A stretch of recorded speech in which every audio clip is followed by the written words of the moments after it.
Okay, let us start. So today we are going to talk about the .NET performance testing and optimization. Okay, so before I start with .NET performance testing and optimization, I would like to ask all of you: does anyone have experience testing with .NET applications? No, sir. So actually, one of the most complicated scripting, okay, if you compare with any of the Java applications or any other applications, if you try to record the .NET application from LoadRunner or any of the JMeter, right, you will face many difficulties while recording the script. It will have too many calls, too many web requests.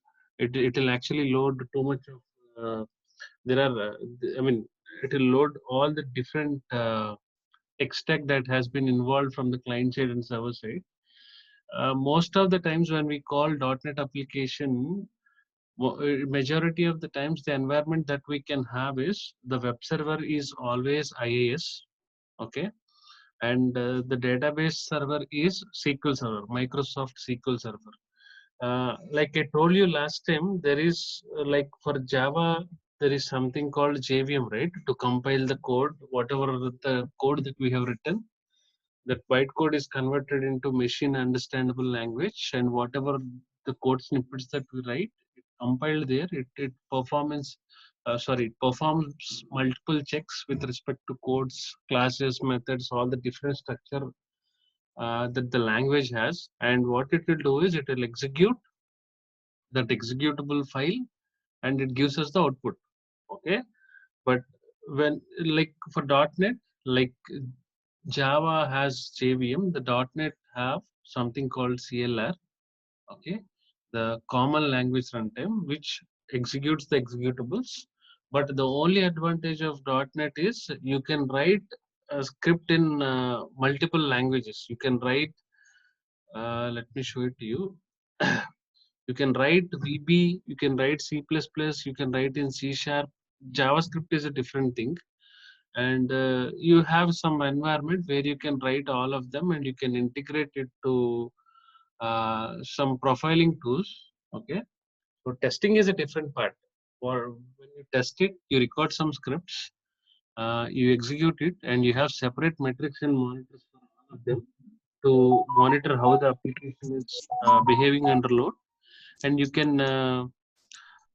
can simply see what are all the different metrics with respect to the thresholds that you set when you have some user load with 2000 users or 3000 users, depending upon the complexity of architecture that you have, and accordingly you report all the issues. And what you have to remember here is you will not be able to understand anything from the .NET coding side, and you will not be allowed to touch anything, or you cannot manipulate anything from the code that has been already written. Our job or our role, importantly, what we do here is only we test, we see the performance degradations, and we report them accordingly. For example, you must be having a, I don't know how many of you have tried this one. This is one of the uh, profiling tool for .NET based applications.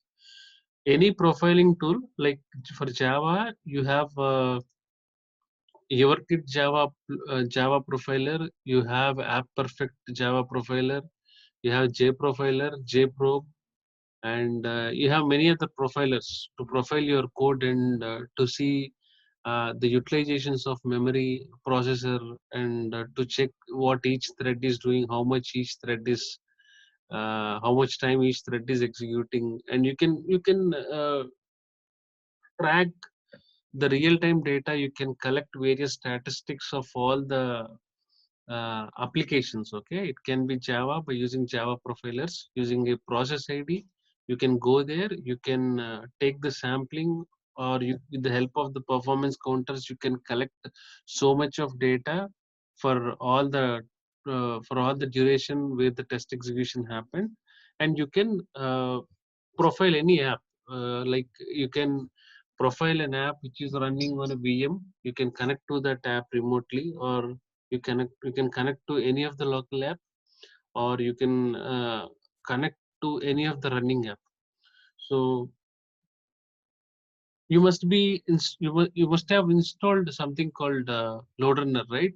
All of you must have installed LoadRunner on your local machines. So if you see the installation part, there is something called .NET Framework, right? So I kept this open. I have opened this LoadRunner Vision. This is an app which is running with .NET Framework. So what you can do is you can just attach a running app. You can create some sampling. Okay, you can take a metric called thread time, and you can use a profiler API. I'm selecting a Vision here. Okay, you can just simply click on run. So what it will do is it will open the profiler. It will capture all the statistics of what exactly happened with that process ID of that particular .NET based application, and it will tell you what is the metrics that you have. Like if you see, there is something called memory, there is a CPU, there is no real time data that is shown here. But what you can do is there is an application from GitHub. I don't know how many of you know how to download an application from GitHub and how to bring that or integrate that to your environment that you have. You can integrate this dot trace profiler with your Visual Studio, and you can also bring all of that sample application here, or you can also track. Just a minute.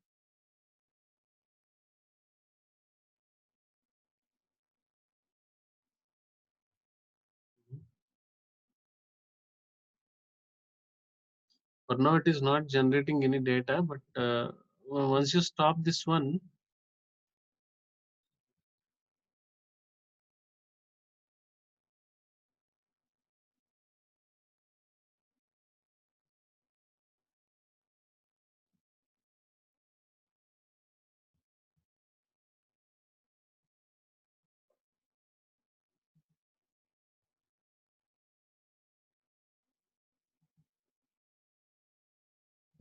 Sir, one question. yes, Yeah. So this basically this dot trace home, this tracks out all the runtime details for .NET based application, correct?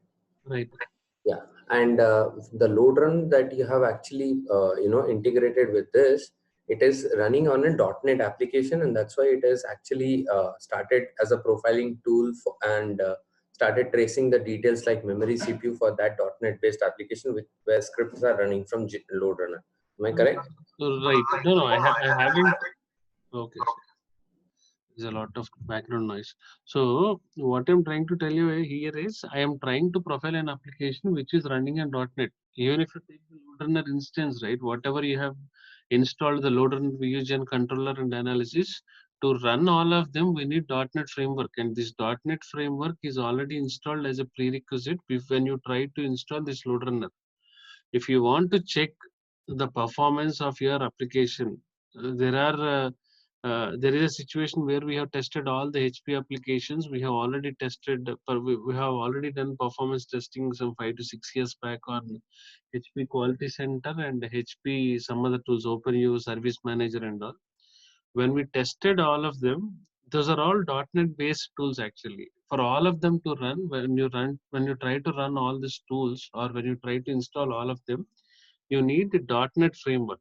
Whichever tool or whichever is application is running on a .NET framework, or whichever application is already developed on .NET, you can directly go and profile that particular app. When your load test is happening on that .NET based application, you can go to the tab, you can connect to the tab, you can also connect to that directly to the .NET Core application, or the IIS web server, or WCF service. You have many of the components and different tech stack that has been involved in a .NET developed application.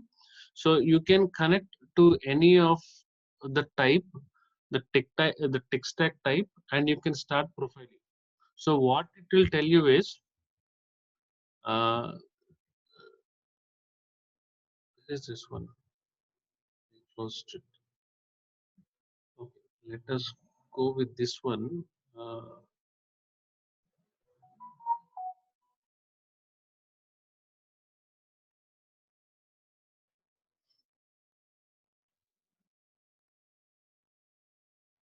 Collection is happening. Okay, this garbage collection is happening, right? Which means that in processor,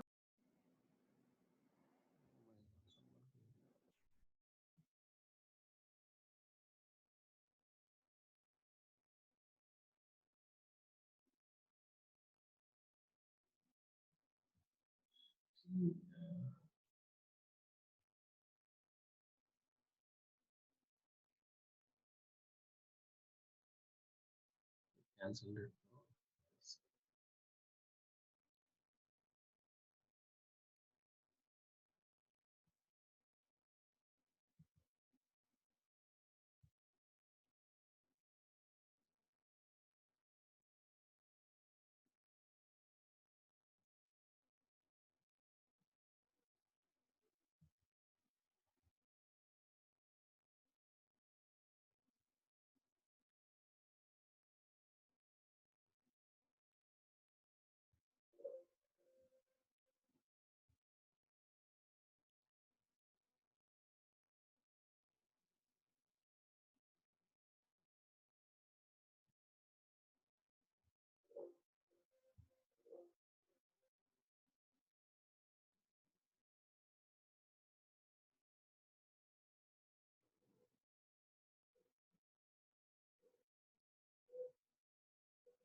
There is an application, a sample .NET based application in GitHub. I'll share you the link. So there are various steps on how to create or how to integrate the sample application to your local environment. You need not do anything. Whatever the code that you have in the sample application, you can open that in the Visual Studio, and you can integrate. It is already, that application is already integrated with the .res profiler of this .NET instance. What you can do is, once you have that application installed with that environment, there are some 8 to 10 steps on how to create that environment and how to create that application with Visual Studio. And the installation, the integration from .res to that Visual Studio is very, very simple, and the integration comes by default. So what you can do is, you can just run this profiler. That is it. Let me open my cloud machine. I don't.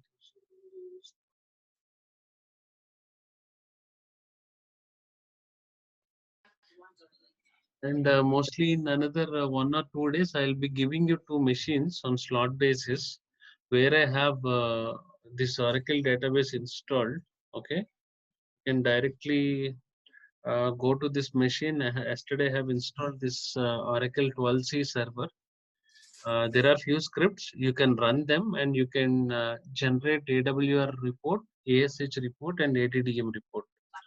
Okay, you can go and practice, or you can get some good hands-on experience with respect to all the database activities from here.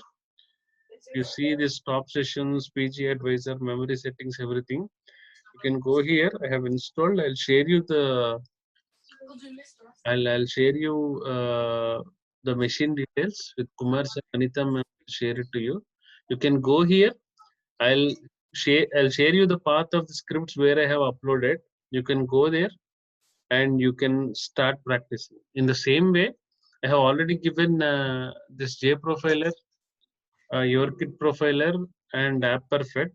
I'll give you this dot trace profiler, and there is another profiler called your kit profiler for .NET. Your kit profiler will work for both the .NET and Java, but the installation is file is different for .NET and Java. So let us stop and see if it is giving any data.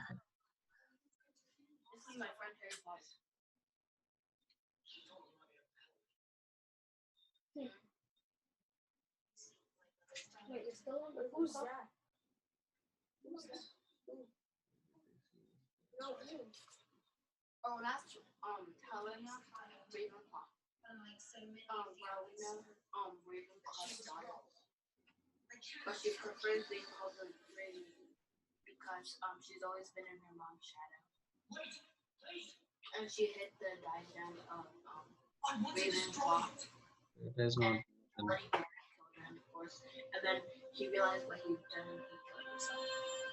Okay.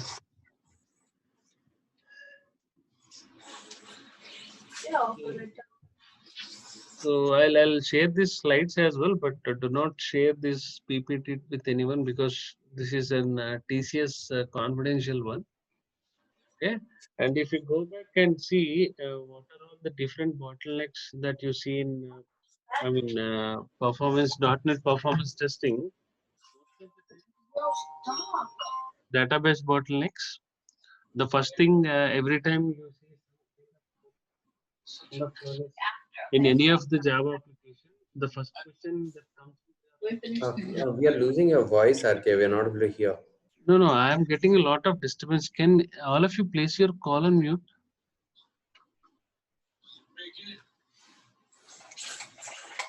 You're gonna break the barrier. That curve. So it goes up and then goes down. Okay, it's better now.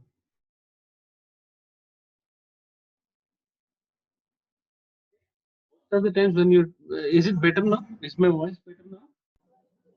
It's still breaking Yes. in between, actually.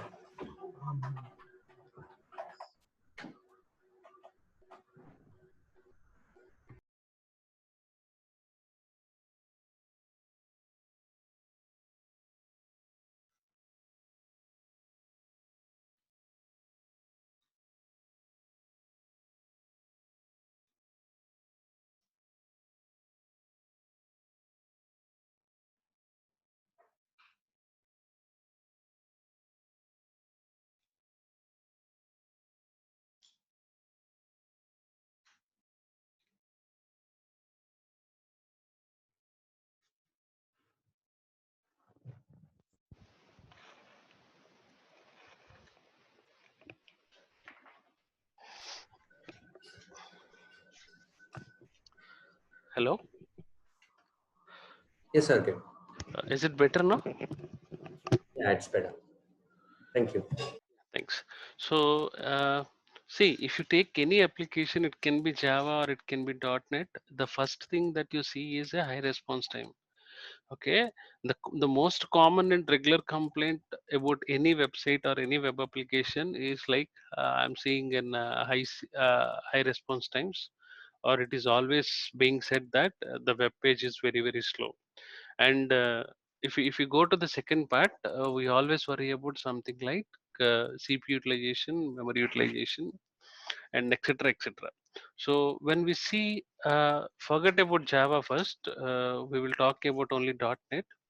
When we see, when we say any URL or any application is slow, the first thing that comes to our mind is from which place we need to start our investigation. Okay, and as I told you many of the times, is it slow for one user or is it happening for all the user roles for all the users? And you may have, when we do any of the performance investigations, we may have a lot of different questions to fix the issue, and it is not you or me again who is fixing the issue. It is an ASP.NET developer who can fix it. That is what he can do. Even if you use dot trace profiler or ants profiler or CLR profiler to check the efficiency of the code, we will not be able to touch anything from the source code. You need to keep this in mind. But one thing that you can do is whatever we have in this PPT, it is completely highlighted only about the performance degradations and performance best practices, and it is talking about all the different components and metrics what and all that we have to monitor when we are doing .NET performance testing. Okay, so there is, like in Java JVM, you also have Git compiler in the CLR. If you talk about the last part, if you see, this is common language runtime.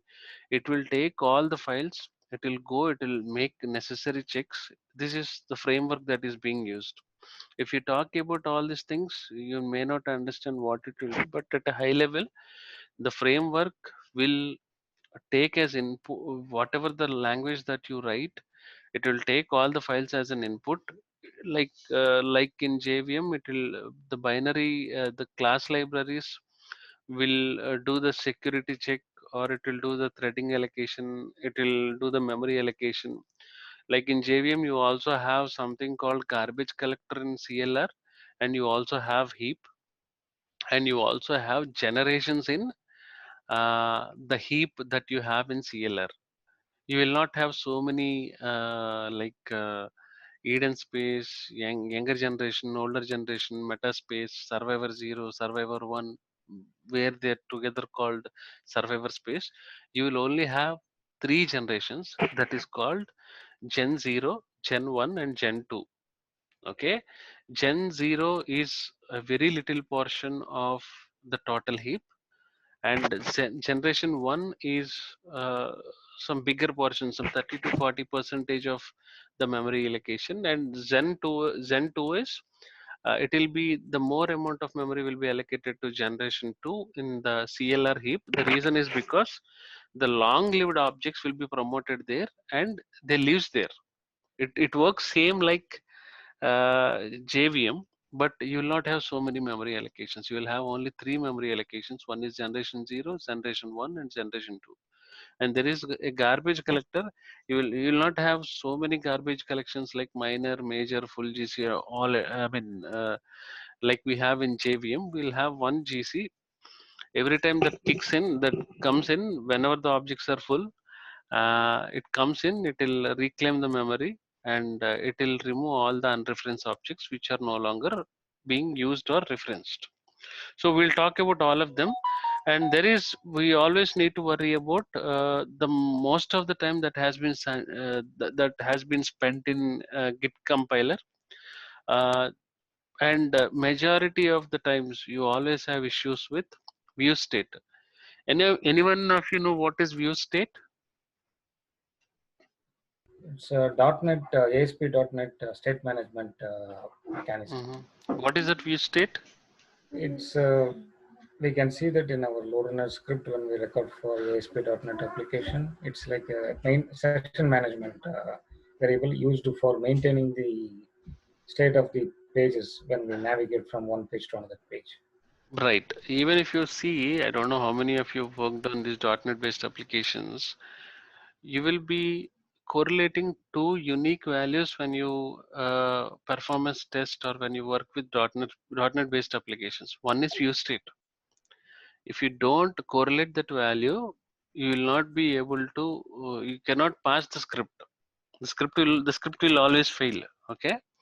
And if you take this view state value for any of the BFSC application, the view state value can be hundreds of lines.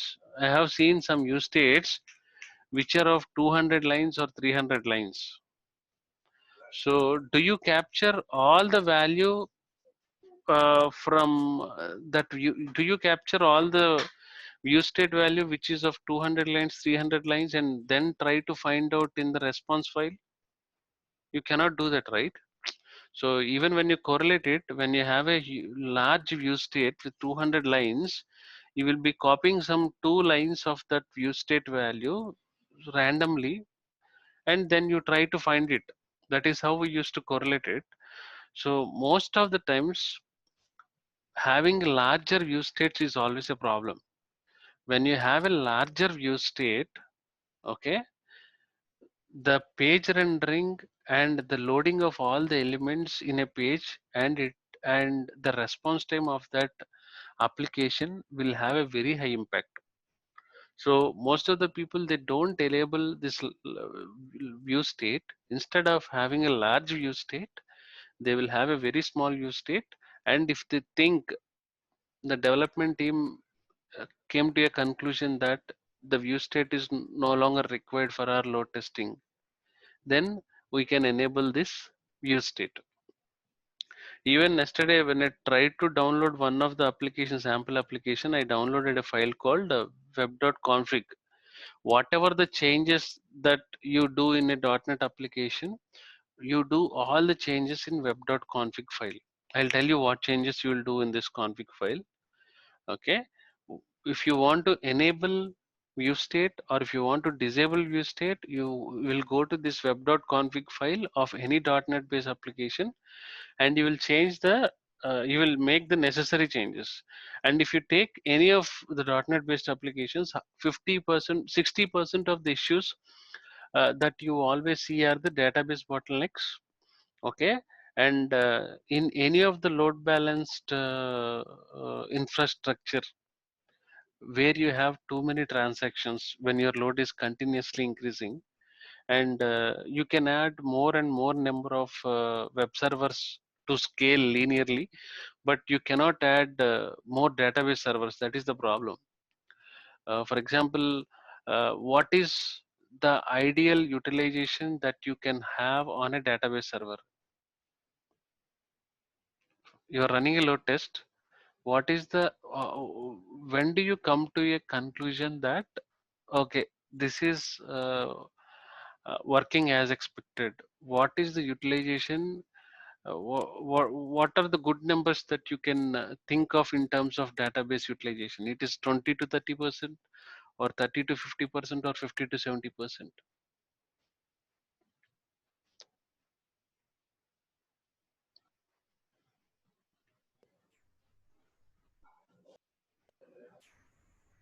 Any idea?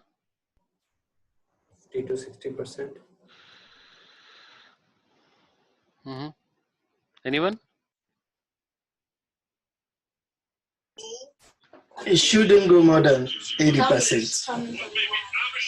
See, if you, I mean, let us go a little bit. I'll go back to some basics. Do you know what is time to first byte?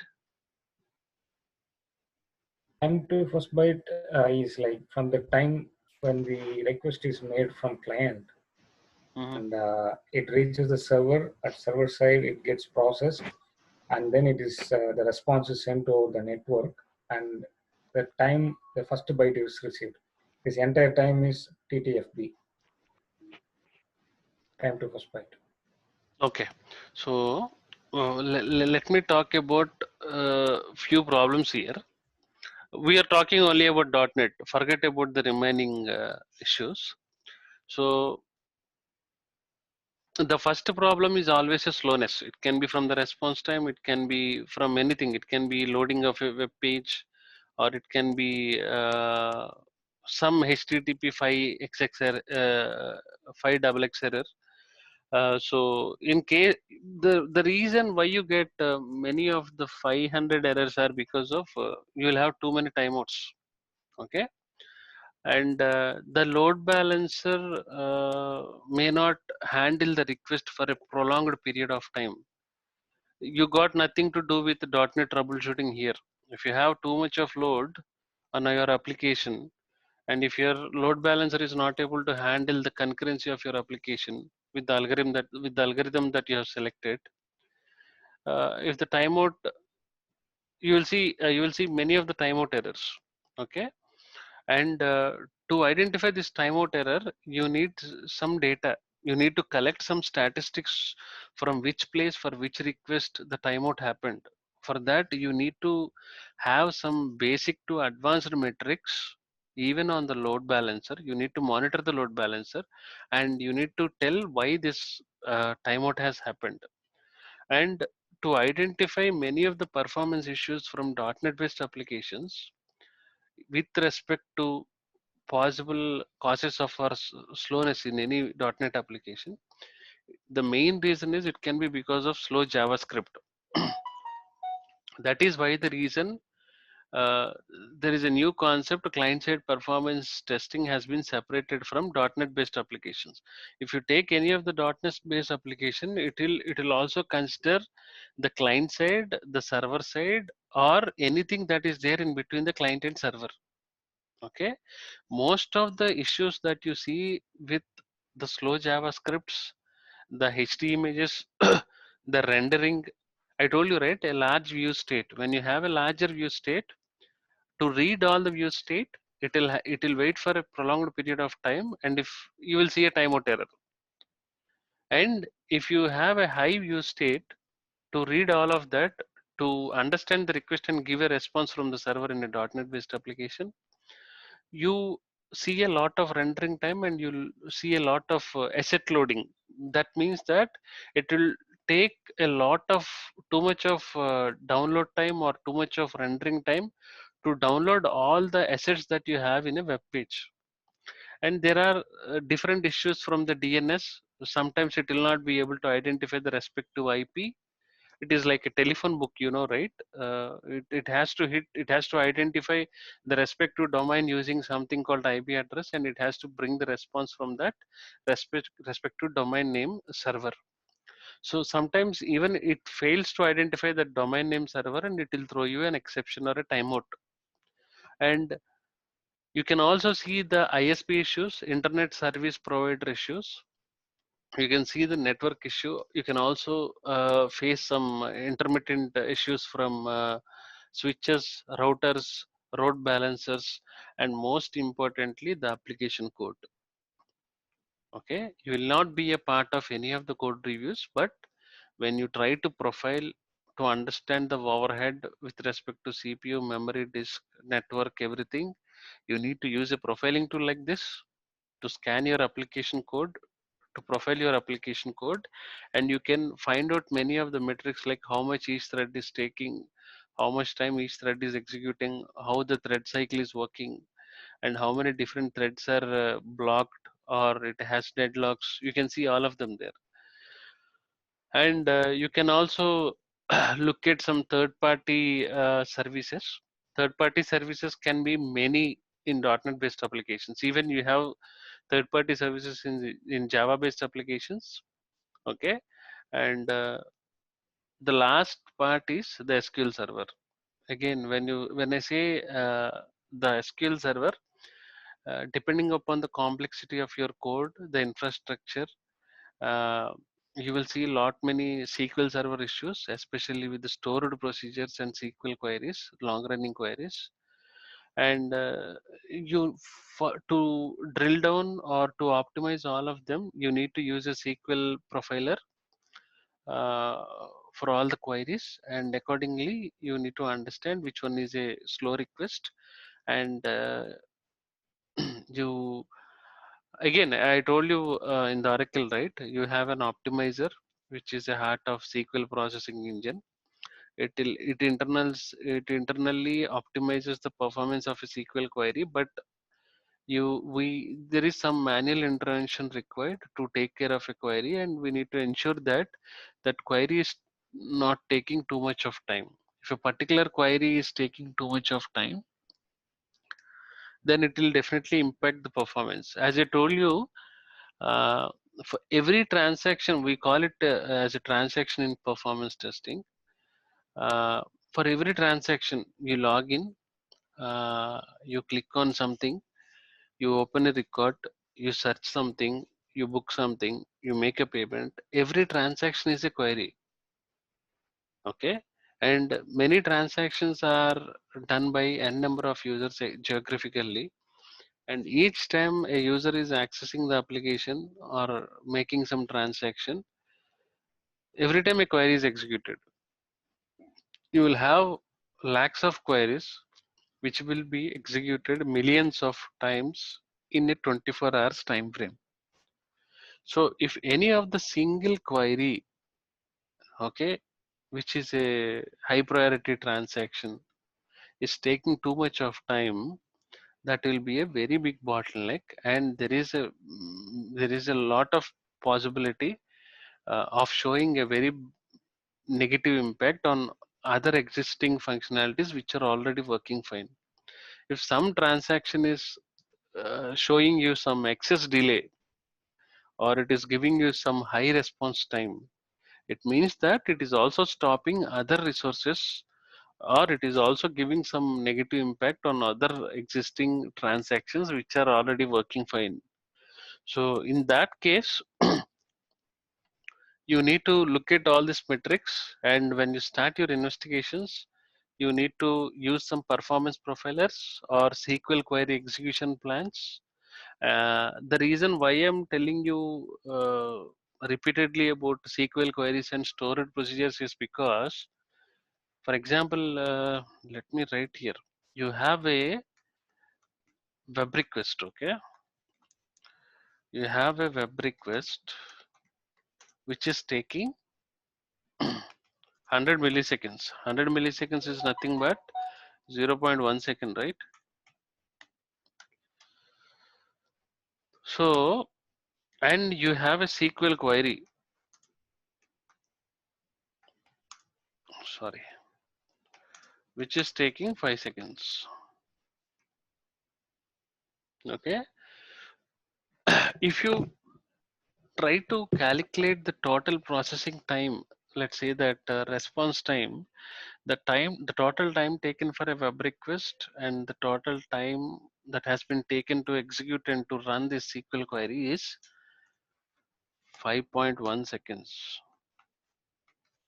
If I'm trying to optimize, if I'm giving a overall improvement on my response time, which is 5.1 seconds, let's say that I have minimized this particular parameter. Now my web request is not taking 0.1 seconds, instead it is taking only 0 seconds. Now the total processing time, the overall marginal improvement that came from 5.1 seconds to 5 seconds. Okay, this improvement will not help me in any of the ways, right? Instead of directly troubleshooting the web request processing time, which is 100 milliseconds, it will not give you a very big value add in to your response times. If you look at any of the SQL query, the most uh, time consuming or a resource utilized thing is only the SQL query or the store procedure that you have inside the database. The first primary thing every time that you need to do is, if you want to investigate or if you want to troubleshoot anything from the performance side, the first thing that you have to start with the database. If you go to the database, forget about the execution plan, schema thing, and other stuff. You need to look at how much each SQL query is taking. If you are optimizing the SQL query, which is taking 5 seconds to 2.9 seconds, or 3 seconds, now the overall time would be 2.9 seconds, which is an industry standard, or 3.01 seconds. Instead of, instead of troubleshooting or instead of optimizing this particular web request, talking to a developer, asking him to optimize this value, you can directly go back to the SQL query. You can identify which is a long running query, then you can optimize that, which when you optimize the SQL query, it will improve the overall it will bring a overall marginal improvement in terms of response time. Okay, you will have a lot of potential gain when you try to minimize something from 9 seconds to 5 seconds or 5 seconds to 3 seconds. Okay, even if we talk about some basics, when we talk about uh, any investigation from the .NET side, the first parameter we always see, if you have a high response time, we always see the time to first byte. Okay, basically what it tells is it will tell you the total time that it has taken for a server to give the time to first byte information. Typically you will see the response of a particular request in a web browser. The first thing that you see is nothing but the first thing that you see in a response for for a request that you have sent. What you see in a web browser is nothing but time to first byte. This time to first byte will include mm, like the socket connection time or the total time that has been taken to send the HTTP request, and the time that has been taken to get the first byte of the page, some kind of loading in the browser. Okay, so this is one of the primary metric to use. Time to first byte is very important to determine how responsive your site is or your application is. Okay, if your time to first byte value is very large, what does it mean?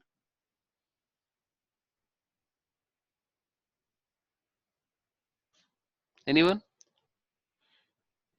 You are saying The, to, the yes, server side and the network side has taken more time. If TTFB is more, that's the interpretation. that's what. If you see high response times, we did not do any profiling. The first investigation we started, if you see high response times, the first metric that you see is TTFB. This is the most this is the first primary metric to monitor. The reason is because it is telling you whether the socket connection has happened or not. It will tell you the socket connection time. It will tell you whether the HTTP request has been sent and the time that has been taken for the HTTP request, and also the time that has been taken to get the first byte. You will get some kind of response in the response file. This all includes in time to first byte. Okay, for example, when I'm monitoring this metric, this should be very low relatively. Okay, if I'm seeing some large value in TTFB, it means that there is no activity in the browser. Okay, and it means that nothing is happening or no information is being received from the server, and the browser is not able to display anything, any content. So when someone is asking you what is the first investigation that you see, when you see a high response times, you can immediately tell them that I see time to first byte, because time to first byte will give me the all information about the socket connection time or the time taken for sending my HTTP request and the time taken to get the first byte of my page. Okay, and when you go back and see the total page response time, this metric will not only include the TTFB time, okay, it will also include the complete time of all the aspects of a web application, which includes the images loading, the JavaScript files loading, and this cascading style sheets, the CSS files. So when I say response time, it includes all of them: TTFP, loading of all the relevant stack, the HTTP, the time taken for socket connection time, the HTTP request time, the HTTP response time. It takes all of them. Now that is total response time. Now what about average response time? This is another important metric and a misleading metric. What do you mean by average response time? What does that actually mean? Does it refer to average time to first byte or average total page response time, or does it include static resources such as CSS or image files? Average response time from load runner side you're asking, is it? No, for entire application. Because average is calculated for all the users that are accessing the application, right? If I take an average response time overall on my application, it is talking about all the transactions and all the users who are accessing it globally. I'm Yes. looking at average response time.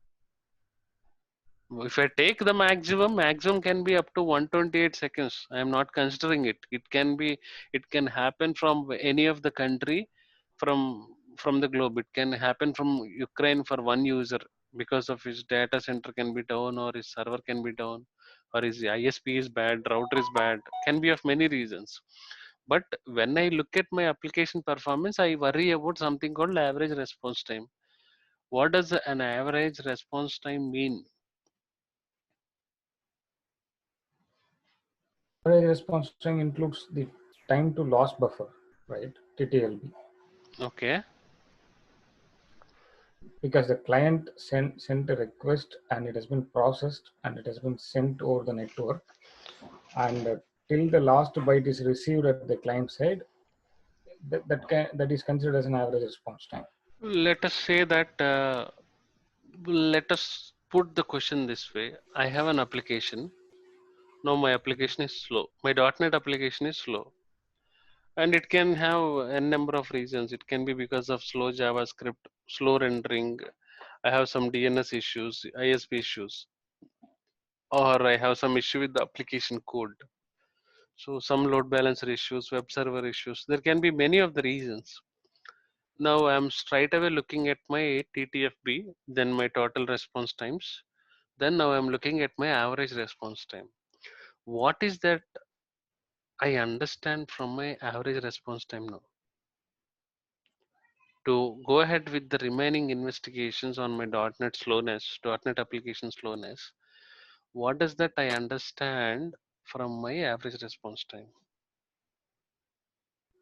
uh, Sorry, RK, like when you say average response time, from where we are seeing this average response time in the browser? You can say you can say that it can be in load runner. Okay. So yeah, if it is in load runner, yeah, this TTLB is what we consider as an average response time, because in load runner we don't calculate the once all the bytes have been received, we don't calculate the way it renders, because we care only about the time till we receive the last buffer. That is what average response time from load runner side. Mhm. Probably from a very high level perspective, I can say that average response time can be very, very misleading because it average out all the requests with its responses. So sometimes if the requests are, the responses are way too higher, but few of the responses are way too low because of any issues, that again get negated and it doesn't portray the right picture all time. And the vice versa is also true. So instead of, I don't know, probably for higher level views, I think we should be considering percentile value rather than an average response time. So perfect. So if you remember, there is something called 90th percentile, which was used to determine the average response time, right? Do you Yeah. remember what is 90th percentile? Yeah. Yes. So it was basically ordered from best to worst times. Yeah. The last percentage, the requests in the last 10% of the requests are the 10 worst performing requests. If you take the 90th percentile, So that is how you find the average. So basically, the reason why you take the average response time is to compare the previous averages of the same time period. If you have a similar test which has been already ran, okay, the latest performance run, the average response times you take and you try to compare with the last run to show some improvement or to compare the degradation. Okay, so basically the average response times will include all most of the TTFP or the complete total page response times discussed just now, right? So you can set any of the percentile value to see to what percentage of the requests or to what percentage of the transactions are behaving better, okay, in terms of both time to first byte and total page response time. This is how the average is calculated. If you have any issue with the TTFP or total page response time, then there is a different investigation. Again, you need to go back and see what is happening with this one. And after looking at all the metrics, you need to understand to investigate further what are all the other metrics from basic to advanced that we really need, okay, to check the degradation of our .NET application. For example, if you take high CPU utilization, what does it mean? You can say that whatever the tasks that are performing from the application side, those are happening inefficiently, okay, and it is saying that it is having some excessive processor utilization which can lead to some higher CPU utilization.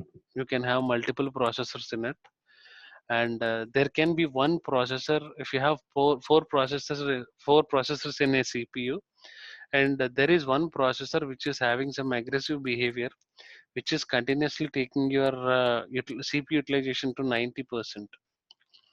So for that, you cannot directly take a simple conclusion by adding one more processor to it, or you cannot directly say that this is happening because of this particular incident or because of this particular web request. No, you cannot say that.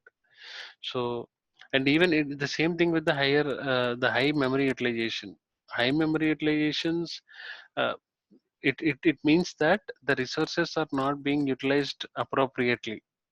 It is a simple thing, but you cannot say a lot of memory is required to handle all of the objects that you have inside the CLR, and releasing and there can be many issues by CLR not releasing the memory for every object which is no longer being referenced, or memory which is not being managed efficiently. So there could be n number of reasons for high CPU and high memory utilizations, and any high indicator with respect to both CPU and memory, okay, they are indirectly saying that there is some inefficient usage of your objects, or inefficient uh, resource usage or memory usage, inefficient memory management or hardware management. They can give you some indirect hints, but again, those are not the direct statements saying that these high indicators are happening because of this scenario. Okay, for example,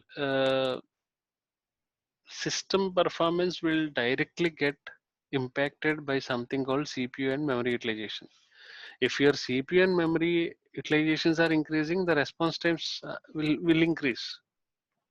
You don't know, you're not completely sure why the response times are increasing, and to investigate why CPU and memory are increasing, then you have to go to that particular server where your application is installed. If it is an Windows server, you need to add some metrics by using perf1, or if it is an Linux server, you need to use nmon utility to see what is happening.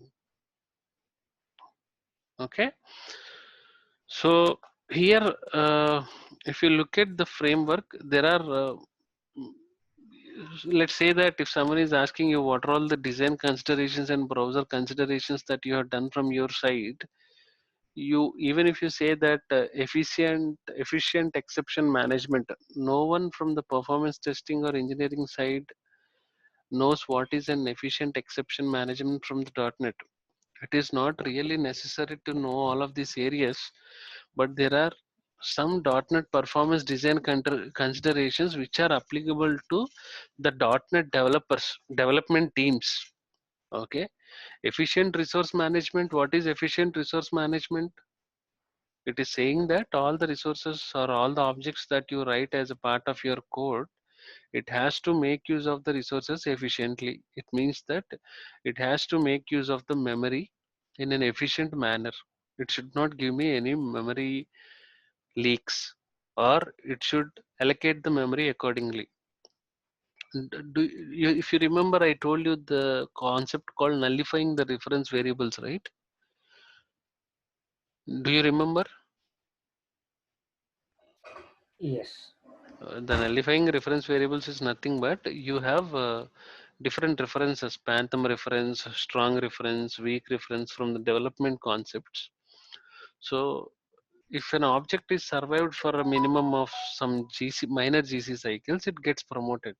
Okay, if it is surviving more number of cycles than the previous memory section, it will be promoted to the for example, if you have generation 0, it is saying this is the place where the objects are created. It is the short-lived objects are lived here. Generation 0.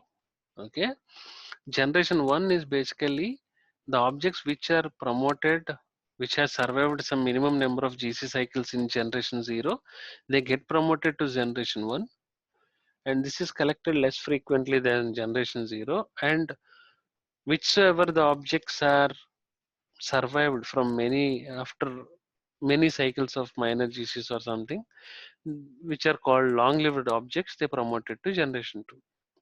But there are few references which are already there in generation 0. They are not getting deleted by something called garbage collector.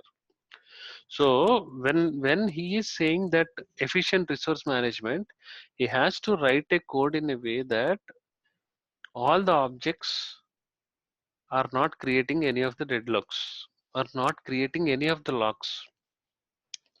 When they are, when he is not designing the code in a way where efficient resource management is not happening, it will lead to memory leaks, it will lead to the deadlocks.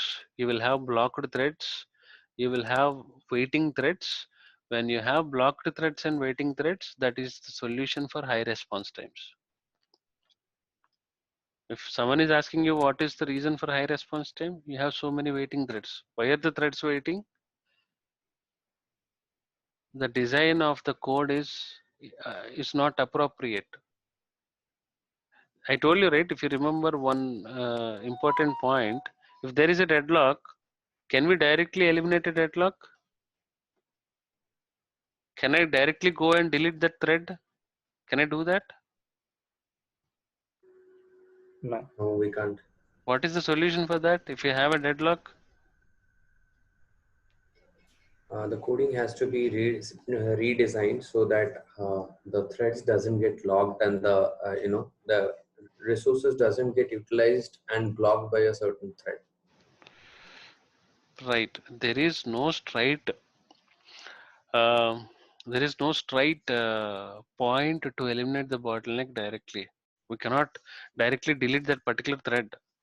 You have to take a snap of it. You have to go back to a developer and say that first there are too many deadlocks happening. Because of these deadlocks, the other threads are not able to utilize the resources which are being locked. Okay, so what you can ask him is, please write your code or refactor your code in a way where deadlocks will not happen. That is the only solution. If the developer is writing a code, develop the deadlocks should never happen. If you have a deadlock, you will have a high response time. If you have a deadlock, you will be seeing some HTTP errors. You will see the HTTP errors. The reason is because it will throw you some exceptions, because the response is not being served for a particular request, right? You will see a lot of timeout errors. That is one reason for high response times. And these are the three different memory areas that you have, and you obviously see the GC performance, and you need to check how frequently the GC is happening. I will install a sample .NET application and I'll give you the .trace profiler. And if when you run a sample code snippet, it will create some dummy load, and you can see the GC utilization, you can see the memory utilization, and you can also see whether the memory leak is happening or not. So you will see the graph in a sawtooth pattern. That means that memory is allocated and deallocated. That is how the graph should look like, right?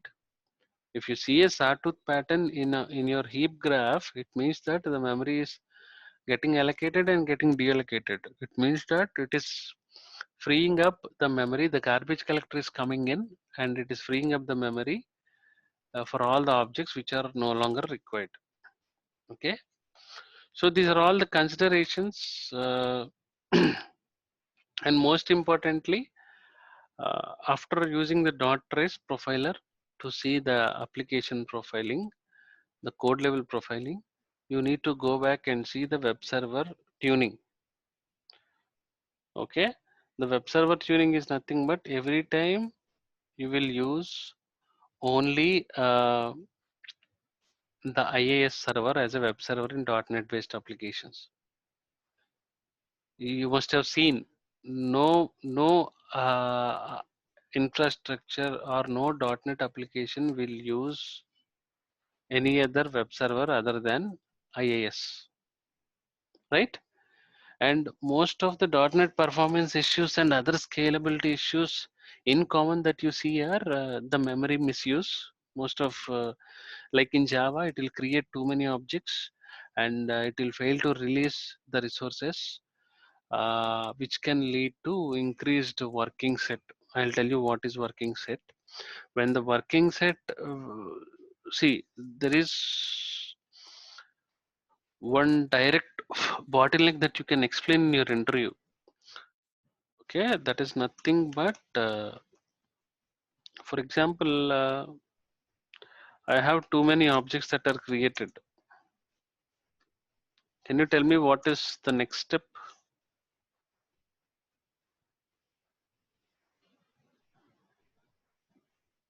The object has to be removed if the job is done, right? That is the next step. Hello? Yeah, we can hear you. Okay. So there will be too many objects that are created. Okay. And most of the times what will happen is the objects are still being referenced. Okay. Even after the work is completed of that particular object, the reference is still there, and that is why the reason this object is not freed up from the memory. So most of the times .NET applications will have a lot of memory misusage because it will fail to release all the resources, all the objects, and it will reduce the performance of your application. Okay, there is another thing called resource cleanup. Resource cleanup is nothing but there is a concept of finalizers. Okay, when something is not really needed, the developer has to use some dispose method in the finalization, and he has to release all the unused objects and resources from the memory. If he's not doing it, if he's not cleaning all the resources, or if he's not doing any of this resource cleanup, the .NET developer, it will have some excess usage on the resources. It will have some uh, unmanaged objects, and all these unmanaged objects will create too many blocked threads, or it will have some deadlocks, and it will give you some high resource. I mean, for example, a memory leak. Most of the times you can see the memory leaks. Okay, and you always see, like in Java, you you cannot take being a performance engineer, you cannot directly take a complete complete control on how the threads are being managed, and creating threads is not in our bucket. So the developer will think of on which priority, or how the threads has to share the resources, or which thread has to use which thread pool, and depending upon his choice he will allocate all these threads to the respective thread pools, and how the threads has to run in a thread life cycle.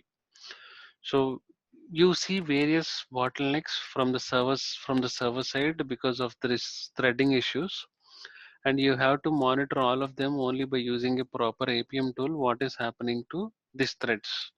And whatever the different abnormalities that you see from the threads concepts, you need to go back to the developer and you have to confirm for 3 to 4 times why it is happening with this particular thread by using a thread ID, which is always unique.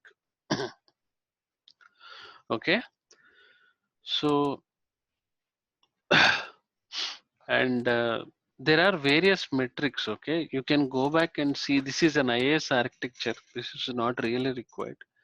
If anyone of you have some good experience in IAS, you can go back and see, go through all this uh, IAS architecture and what you can do with this IAS. Okay, these are all the most important metrics that you have to monitor. And if you see the thresholds here, these are all the limit, the thresholds that that you have to observe for .NET based applications. From IAS performance server, IAS web server, the web service or the current connections, and it is giving you giving you the suggested threshold, and it is also explaining you what each metric is doing. Okay, and I forgot to tell you one thing. I forgot to tell you one the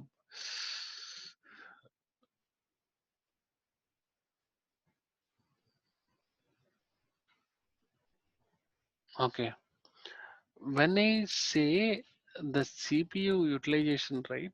CPU utilization, I explained you CPU utilization, right? For example, yeah, if I'm trying to monitor, I'm getting high response times in my .NET application. Now I also identified that there is a high CPU. Basically, the usage of my CPU should remain low, right? That is how my performance is good. That is how I can measure my performance, or how I consider my performance seems to be good. So if I take my database server, if I'm trying to measure my database CPU, an average of 20 to 30% is generally acceptable. Okay, or even 40-45% is also acceptable on my database. Anything over this could indicate my database server will begin to be overloaded, or it it it can be slow. It can exhibit, or it can start showing some kind of slowness. The reason is because the SQL queries are getting executed, or it can be because of the execution plan, or it can be because of some schema changes or some initialization parameter settings. You can do all of them here. So an average CPU utilization 20 to 30% even on my web or application server is fine. If I'm going back and I'm seeing my web server or an application server, if I'm seeing 20 to 45% utilization, CPU utilization is excellent. 20 to 30% indicates excellent, and anything above that, for example, if you take 40-45%, it is some kind of a hint.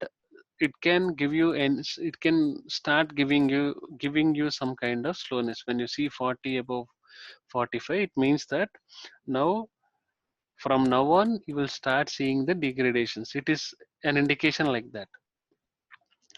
Or if you see any of the 50 to 70% in an application server, you can say that it is an well utilization, it is an well utilized system compute I'm sorry, if you see any application server under 20 to 30%, it means that it is being utilized good with an excellent condition. Anything above 50, it is 50 to 60, you can say it is an well utilized system. But if you are seeing anything above 70% in any of the web farm, it can be web server or an app server, it means that it has been reached its computational capacity. That means that with respect to the hardware of your web server or app server, if it is above 70%, it means that it is running out of the resources. That is one point. The second point, you cannot directly jump onto that statement. You are seeing this well. RK, one Yes, question, RK. yes, sir. Is this like a resource utilization you're telling for a steady state, or does that include the ramp up and ramp down? Everything. Includes ramp up and ramp down. Okay. Yes, Okay. yes. So no, see, when you say the ramp up, when you publish a result, just to give, because when you run with high number of users, you will have a very longer ramp up and longer ramp down, right? If you are trying to run with load test with 4,000 to 5,000 users, you cannot increase all of them. You cannot bring all of them in one go. You for to bring all of these users in ramp up, it will take a minimum of 15 to 30 minutes. But when you publish the result, you take the average only on the steady state. But when we Okay. talk about any of the utilizations, it is talking about a single user that is there on the application. Any user that is accessing the application, it is calculating. It can be with one user or it can be with thousands of users.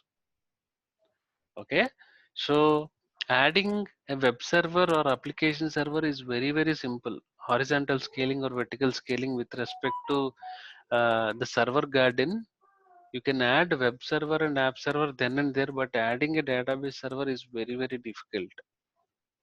Okay, so for that reason, you need to see to what percentage of the utilization is being there in your web app DB servers. Okay, so these are all the different metrics. You can look at all of them. And Okay, I have a question. yes, sir. Yeah. So when you say that horizontal or vertical scaling is easy for app server, but it's difficult for DB server. Can you please repeat that? Why it is difficult for DB server to, expand? No, because DB server, it has too many things to do from the DB side. But when you have you heard about something called Red Hat OpenShift? Yes, I heard about it. Most of the things can be managed by node level or pod level. All the services or all the different things that are running from the web and app can be managed by a service and a pod. You can simply bring that down and you can make some necessary changes and you can bring that up. But it is not the thing with database has too many things to take care of, like the data or the different tables that the application is accessing, or the data access path that which has to be defined before an application hits the database server. So when you send a request, it has to fetch some data, right? So you have to define from which table, from which instance, or from which SID of the database it has to bring all this data. So when you decide a database, especially in testing environments, it will be very hard for us to establish another database with all different configurations, and it will be very difficult for us to have a distributed kind of hitting when you have two databases in place. So that is one difficulty. But whereas in web server and app server, it is not that. It is not the.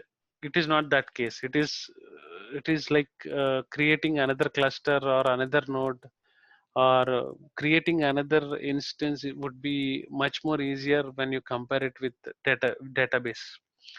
Again, for database, the reason why it is very much difficult is because it depends on many parameters, like what type of schema or what type of uh, again, there are too many different techniques with respect to partitioning, schemas, execution plans, the tables, the data access paths, everything will change.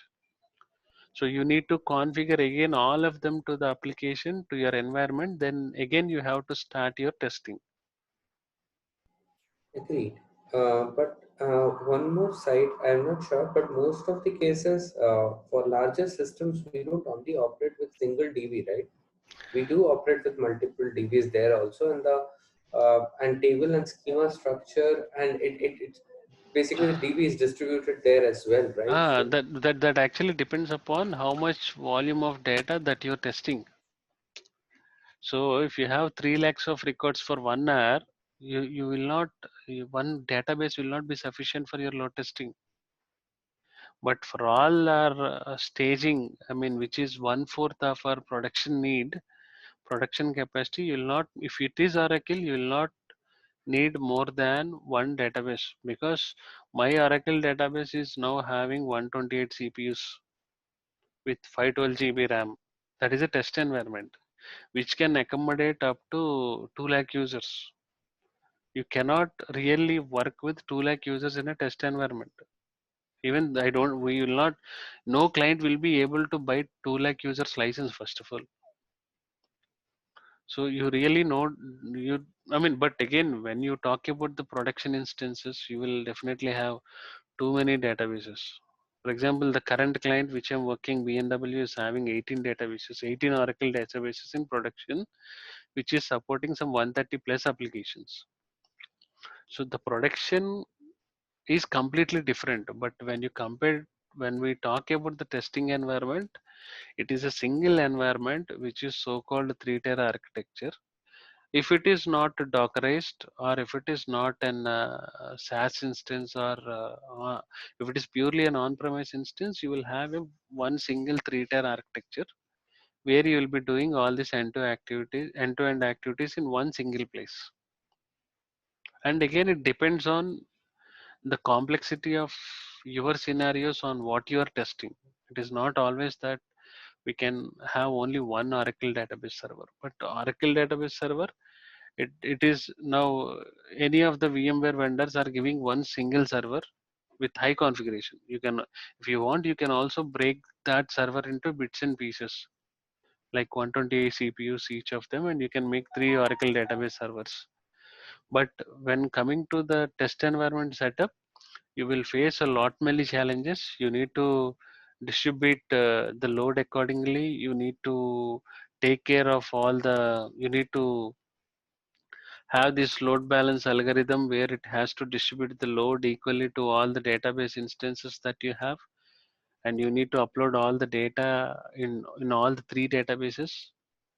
And there are other challenges actually. If one of the database is not being used, you have to identify that issues and all.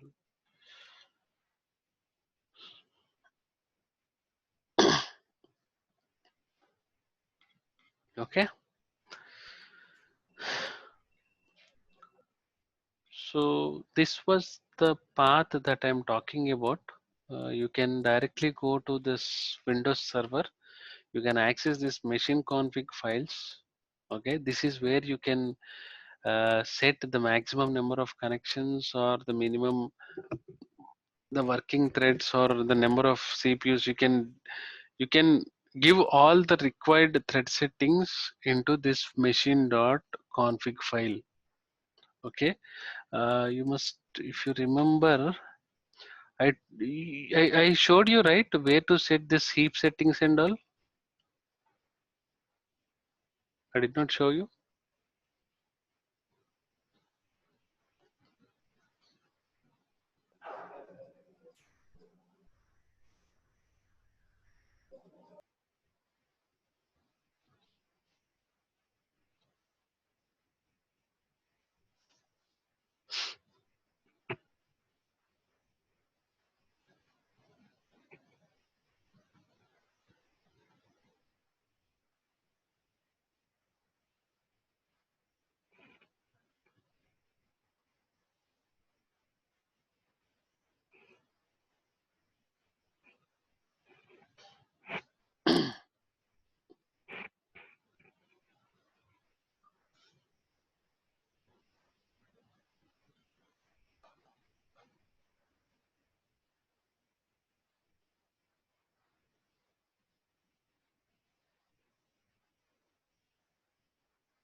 So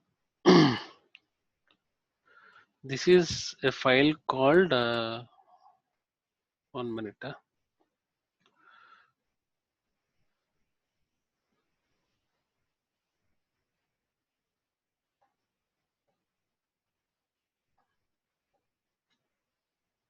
1 minute. Middleware Oracle Home.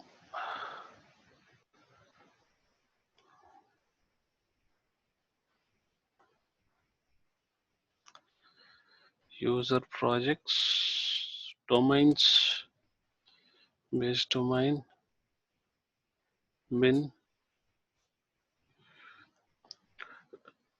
Did you see this set domain environment variables? Did you see this file? So to increase, this is the file that I opened. To increase the heap, to set the minimum and maximum heap size, this is the file that you need to access, and this is where you have to give the minimum and maximum heap size. This is your lab machine actually. This is the lab that I have created for you.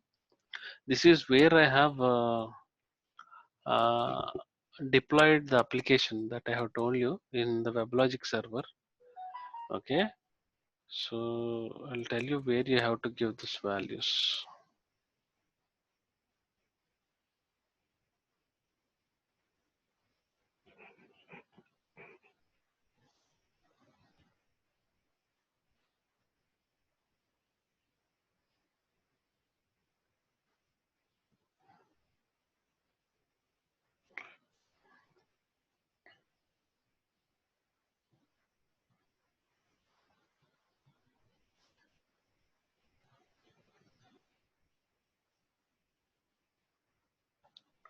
Shit.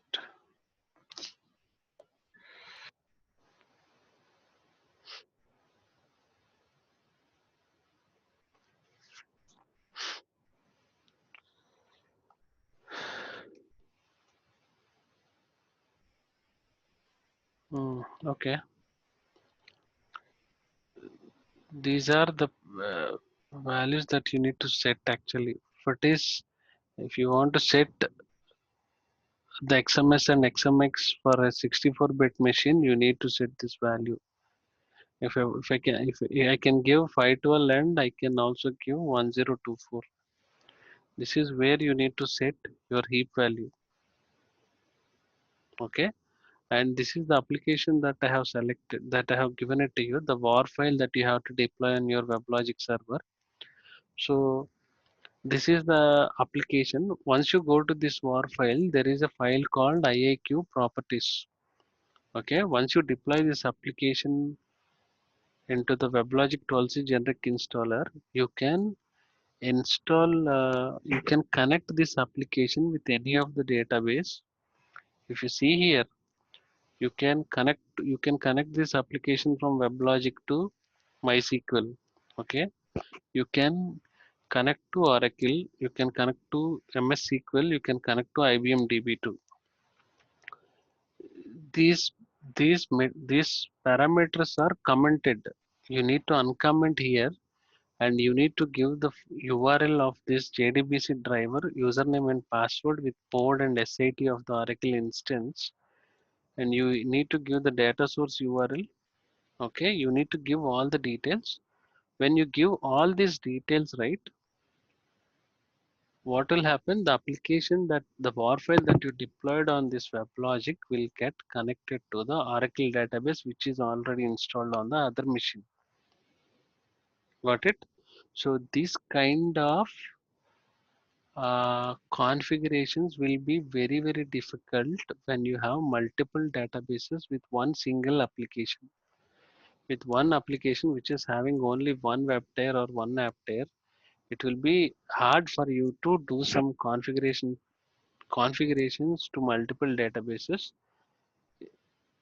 Even if you do all these configurations when you have multiple databases, you need to ensure that all the load is being distributed equally and the right data is being fetched for all the requests that an application is sending. That is Again, that is another task to monitor, to keep an eye and to monitor all the metrics from the two databases.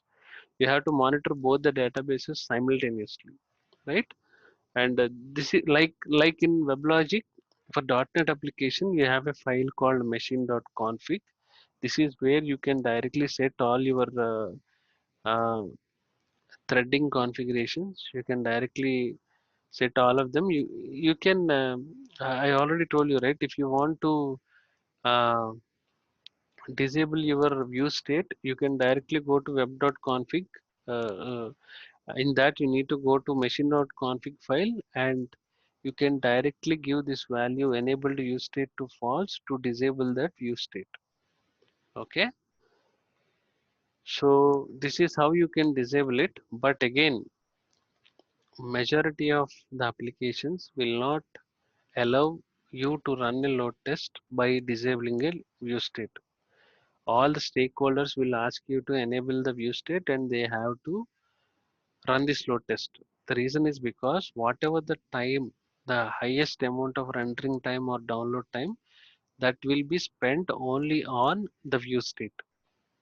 This can be one of the performance improvement, but disabling view state will not be accepted by 95% of the customers.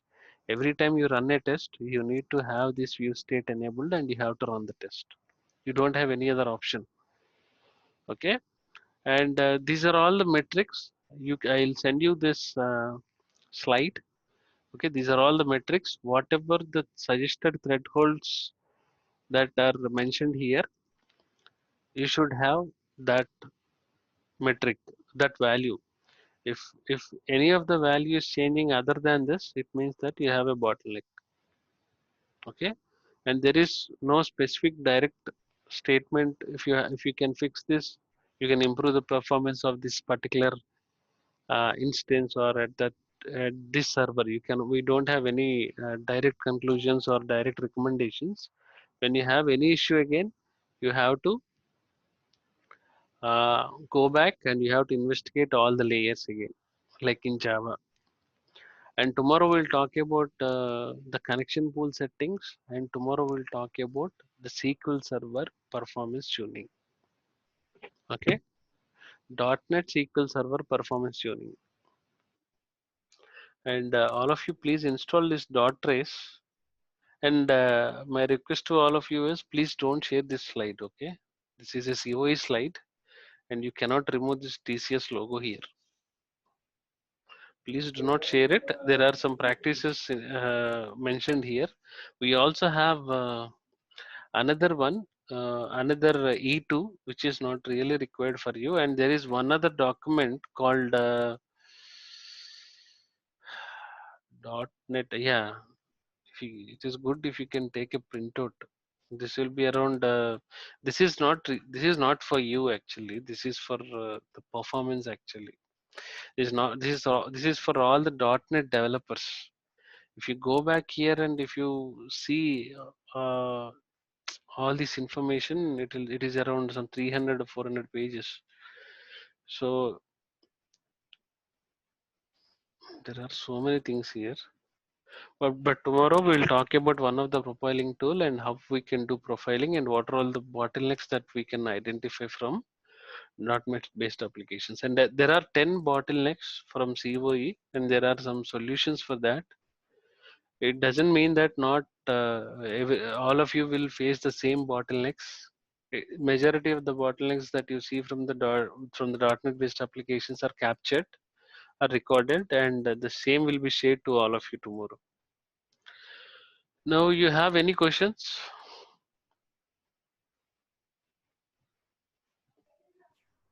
Okay, like today the you have covered few part of .NET based application, but probably because I don't have any experience behind, so I couldn't relate much. So if you can spend like 5-10 minutes tomorrow to just give a kind of an overview about how it is different from Java and in .NET. No, I no, mean, I couldn't picturize anything today. no. This is a overview. Actually, we are not. I did not complete .NET yet. Tomorrow I'll talk about the total .NET performance issues. Okay, This is a high level overview of how we can investigate, or what are all the different tools that we can use, or what are all the first steps that you need to take.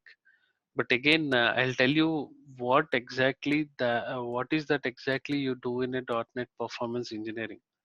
Not with any of the coding level profiling activities, but definitely with what are all the different things that you need to consider with respect to IAS server tuning, web server tuning, and SQL server tuning. That is the only thing that you can do from your side. You can tune it, or you can optimize from the metrics from both the IAS and SQL server, but from the application side, you cannot do anything. Okay. You don't even So understand the basic simple script. Not only you, it can be anyone from performance engineering or an engineering manager, until and unless he has some 3 to 4 years of hands-on experience in .NET coding. yeah, just wanted to understand, is that, will it be possible, like is there any architectural kind of a difference, if you can, I mean, that is there from Java to .NET infrastructure? Yes, that is there. If you remember, I have already explained you the JVM architecture, right? And likewise, Yeah. we can explain you this architecture, which is this one, CLR. But I don't think so that is really required. If you want, I can explain you that. But Not in detail, but in like, at a if very high somebody level, I asks, can tell you. At a yeah, very high and if level, I can. somebody asks you that how it is different, because still after the first class also I'm not able to clear out a basic clutter in my mind also, so I'm not able to picturize anything. Probably I need to go through the recording once again today to understand, but to be frank, I am very low in confidence No, no. in .NET. The problem of performance engineering, I don't call it as a problem, but the area that the scope of a performance engineering is like that. If you see, if you take, if many of the job descriptions, if you take, we need some good performance engineer who has some good experience on Kubernetes. Okay, let's say that Kubernetes. When we talk about engineering perspective, you can monitor all the metrics from the Kubernetes, and you cannot do any of the engineering activities on your own. Again, the Kubernetes developer has to step in, and he has to see what is happening. If you see, the only thing that we are doing here is we are monitoring all the metrics from basic metrics to advanced metrics in all the areas of the infrastructure. We are taking help of some of the profiling tools, and we are trying to identify the performance issues, and we are trying to address all of them to the different teams who are sitting across the project. That is what we are doing. Performance engineering, when we are talking about performance engineering, it is now, it is mainly into Java. That is why the reason we have covered a lot in Java. If you remember, we spoke about all the different bottlenecks or memory areas, profilers. Java, it is into a different direction. But whereas .NET, if someone is asking you, there is an issue with one of the web service, we cannot directly go there. Even today, I don't even have a basic idea on how to install the local environment using Visual Studio. There is some local setup that has been created from one of my friend. I am trying to profile something from that. I'm capturing the data. I'm looking at the data that has been collected from the profiling tool, but I'm not able to understand anything from that. So when we talk about .NET performance engineering, let's do one thing tomorrow, as you said. I will tell you what is the architecture. I already told you, right? If you look at the heap size of .NET, there is a difference. You have three generations. One is generation 0, generation 1, and generation 2. That is not the case in Java. And if you look at the garbage collector, there is only one single garbage collector. There is no minor GC, major GC, GC past time. Again, there are different metrics like in Java. We cannot talk all of them in .NET. There is one GC which will take care of all these three areas. Very, very simple. But majority of the issues that you see here, I told you, right? High response times, CPU utilization, memory leaks, garbage collection issues, heap issues, and too many web service calls, thread pools. You will see a deadlocks. You will see monitors, you will see logs, and for that you need to use a profiler again. So what I can do for you tomorrow is I can tell you what is that you can do from .NET performance engineering. What is that you do in .NET performance testing and optimization. This is a scratching a surface kind of thing, this session. Tomorrow I'll tell you there is another PPT which will help you with all the metrics. I'll try to highlight the difference between Java and .NET. At least you will understand what makes a big difference between Java and .NET. Okay. Okay. Okay. Okay. So, but again, do not worry much on .NET. Only 30% of the applications are into .NET now. And even if you see many issues in .NET applications, until and unless if a development architect comes in and asks you what happened, and it is his call to take what he has to do on the next steps. You cannot do anything. You just need to tell what happened in your load test. That's all. You can use some profiler for his additional benefit, but you cannot tune or you cannot improve any performance on a .NET based application. Okay. Okay. All right. So we will talk about .NET tomorrow again, and then you Sharing can. this, right? Yeah, This yeah, yeah. PPT. But I'll share it, but don't share it with anyone, okay? Yes. No. And don't share this recording too, because it has some client IDs, I guess. I don't know. I mean, there are some names and all. Don't share it, okay?